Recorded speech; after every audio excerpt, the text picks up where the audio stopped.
Mugihe mwese mwari busy muri UEFA Champions League, Newcastle United yarimo ikuramo umwuka ikipe yitwa Crystal Palace 5-0.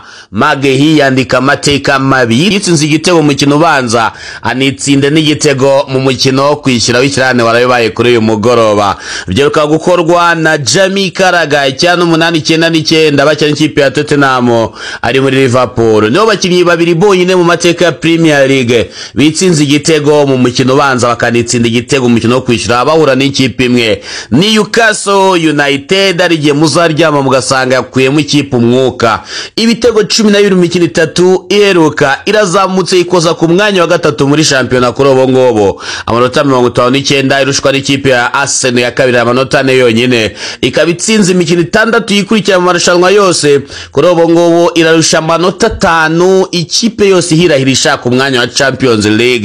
Newcastle United irimo gutwara League Cup nyuma y'imyaka 70 igiye kuza muri Champions League. Bisobanuye ko ari imwe mu ekipa z'abagize saison nziza muri no mwaka w'imikino muri Premier League. Gukura abakinyi bizagorana yageze muri Champions League.